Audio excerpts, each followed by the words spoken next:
Hello, today I'm going to talk about the legend of King Arthur. Have you ever heard of the legend of King Arthur? King Arthur is a legendary king in ancient Britain. The story of King Arthur is based partly on myth and partly on fact.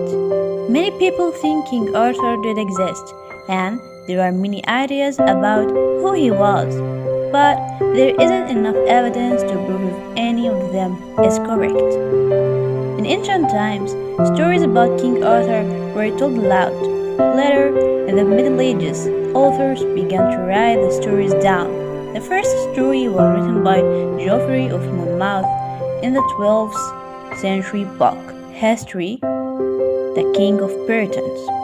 The stories about King Arthur usually center around a few main characters: King Arthur, Queen Guinevere, and the Knights of the Round Table who helped King Arthur fight for good causes and protected the weak. Knights were fighters in Europe during the Middle Ages. They rode horses and carried swords and wore heavy armor. Knights also followed a code of behavior called chivalry. This asked knights to be brave, humble, honorable, and generous, and polite, especially to women. One of the greatest knights was Sir Lancelot, who was such a brave knight that he defeated many monsters and dragons. The reader might ask, how has King Arthur become such a legend?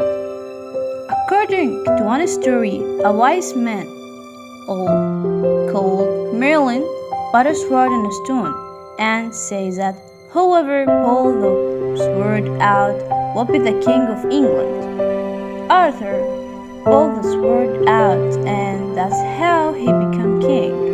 He was only 15 years old, and many people said he was too young to be king, so they refused to obey him. A French poet called Sergent Detroris wrote 5 stories about King Arthur in the 1100 decades. He introduced the Holy Grail into the legend, which was a cup that was so powerful that could bring eternal youth and happiness.